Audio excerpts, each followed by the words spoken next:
Hi everyone. In this video, I am going to explain you how to create a simple Python program in Python idle. Python idle is actually the utility built in Python software, and it's acting as an integrated development environment where you can create uh, Python applications. How to open Python idle is just click in the search button in the taskbar and you can give idle. Now it is listing out the Python idle in the window. Just click it. Now you are getting the Python shell as a window in your screen. In this you are seeing a 3 greater than symbols. Actually this is called prompt. The Python shell shows you a prompt. If you are seeing a prompt, it means your Python shell is waiting for your commands to be entered. Now you can type any Python instruction you want to execute in the form of command. For example, 7 plus 3. Then if you press enter, you are seeing the result of 7 plus 3 immediately after pressing enter.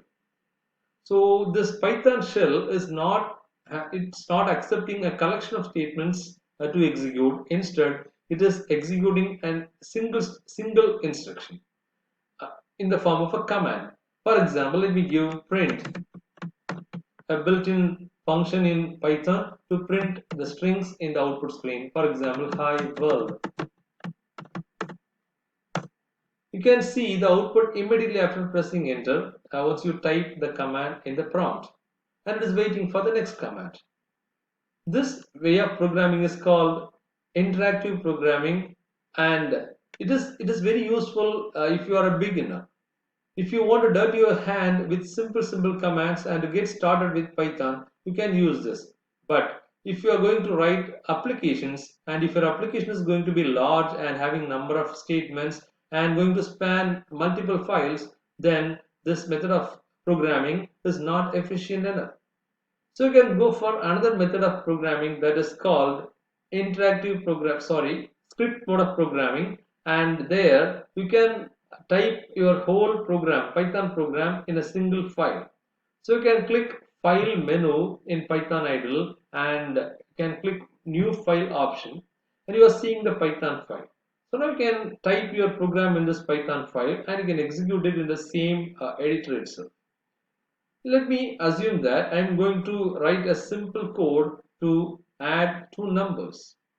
And let me create a variable a. What is a variable? Variable is actually a name given to a value that is going to be changed throughout the execution of the program.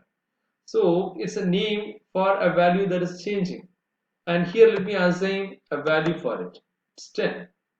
Like that. B equal to 20. Now I have two variables used in my program, and if you notice it, I am not mentioning any data type before this variable's names like other programming languages. C, C++ or Java expects you to mention the data types or the type of data you're going to store into that particular variable. But Python is taking the burden of mentioning the data type. Python is assuming the data type for you. So you are free from entering the data types in the for the variables. Now let me declare the third variable c, and it is going to store the value of sum of a and b.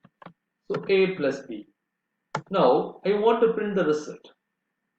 So let me print the result by using the print statement as we discussed in the Python shell. Print is a built-in function to print the values or the strings in the output screen. So whatever you give within set of double quotes will be printed as it is. For example, sum of two numbers is, then give colon, and now this string will be printed as it is in the screen, and after that the sum of two numbers is actually available in the variable c. So how to club this c and the sum of two numbers is actually you can use a comma between these two, and that will club this string sum of two numbers is colon and the variable c. Now let me execute the program. If you want to execute the program, just click in run menu in the dialog box or in the window, and you will see first option, run module. Just click it. And now you are asked to save the file. Click OK and give a name for your file, add demo1 dot then py. Py is actually the extension of the Python file that denotes that this file is a Python file. Now click save, and you are seeing the result. Sum of two numbers is 30 in the Python shell screen. But if you notice this program is working only for the values 10 and 20, because the variable A is assigned the value 10 and variable B is assigned the value 20. So whenever you execute this program, this program will give the result 30. Sum of the two numbers is always 30. But this is not an effective programming, because your program should be interactive and it should get the input from the user and it has to process it and display the results. So we can enable this program to get inputs from the user by using a standard built-in method in Python, input. Input is a built-in method that will, when it is getting executed, it will give a place for you to type your input, and once you give that input and press enter, it will go for next statement's execution. So now input and set of opening and closing set of parentheses. And like that, B is also accepted as input from the user. Now let me run the program, and I hope that this program will get input from the user. And I'm running it now, and click OK. And now this is the place. Actually, the cursor is blinking, and here you can enter your inputs. Let me give 10 first, and press enter. Now give 20, and press enter. Now the sum of two numbers is actually 10, 20. You can see a surprise, right? Actually, what I expected is actually 30. But what is happening here is actually the clubbing of two strings is happening. That means 10 is considered as a string and 20 is considered as a string. And instead of adding the two, they are actually concatenated. But anyway, this program is actually working, but there some conversion is actually required. Some conversion is required, and that conversion has to convert whatever you are getting from the user into the required type. So you can understand the behavior of the input now. Input method is working and it is accepting input from the user, and it is getting the input in the form of string. That's why A had 10 and B had 20, and when you club using plus, it is clubbing them, not adding them. So what I want to do is I want to convert this input I am getting from the user in the form of string into integer by using an integer method. So int, then whatever you are getting from the user should be given as a parameter to this integer method, and your input string is actually converted into integer. Now let us run the program.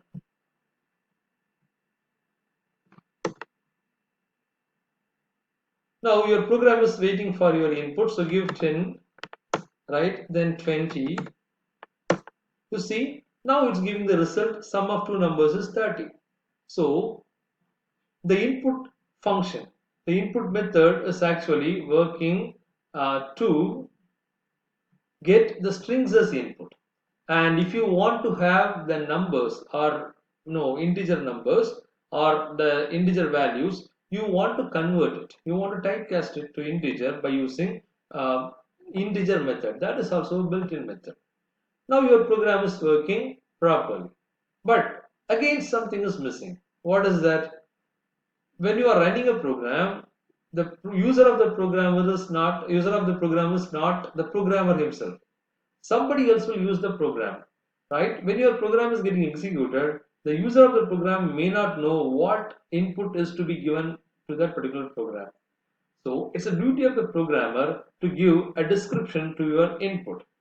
Let me give a small description to the input, where it is within the set of parentheses given for input function. Within input function, within parentheses, in double quotes, you can mention the description you wanted to give to that particular input statement. So for example, enter and first enter the first number. As I said to you, just like print method, in input method also, whatever you mention within double quotes will be printed as it is in the screen. After that, the input statement will, or input function will wait for your input. Like that, here, enter the second number. Now, program is little clear, right? So now you are seeing a description for your input. And let us run the program.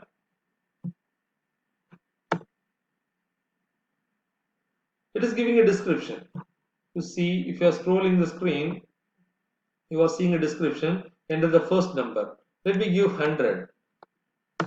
Then second one. Enter the second number. Let me give 200. And click enter. See, enter the first number 100 and enter the second number 200. Now sum of two numbers is 300. So the program is giving its result. So what you want to understand is actually you can type the program in a Python file and you can save it with the extension py and you can execute it in the same editor file you created. Now input is actually the function defined in Python to get the inputs from the user, but this function will get the input from the user in the form of string, and it's your duty to convert that string into the required type. So if you want to convert it into integer, just use an integer function. So whatever you obtain from the user in the form of string should be passed as a parameter to integer function that will convert it into integer. Now that integer value is stored into a, so a contains the integer value. The same is happening to b too. Now you see, second thing what we learned is the input can give some description to the user that what type of input is required from the user. So within set of parentheses of input, you can mention the description for the input. Third one, suppose this if you are not actually this plus is actually an operator, but this operator is capable of doing two things. One is if you are supplying two numbers as input, for example, this if this a and b are two numbers, okay, as the case in this integer, okay, it will add the two numbers. Suppose if you are not converting the input and into the required type directly, if you are adding them using the plus symbol, this plus is acting as a concatenator, right? That means it will club that two strings. A is a string and B is another string, and it is concatenating both the strings and it is giving the third string as a result. Now, next one is print is actually the method that is used to display the outputs in the output screen. Here print is taking a string as a parameter and it is displaying whatever you give within double quotes as it is in the output screen.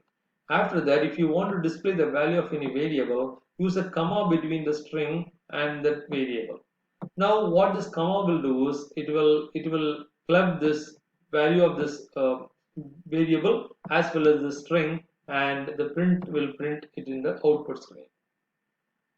I hope that this program and this video might have given some insight into the Python programs, simple Python programs, and you have to explore more. So if you want to explore more and you watch more videos in this channel, Programmer for Programmers, and subscribe to the channel for more videos. Thank you.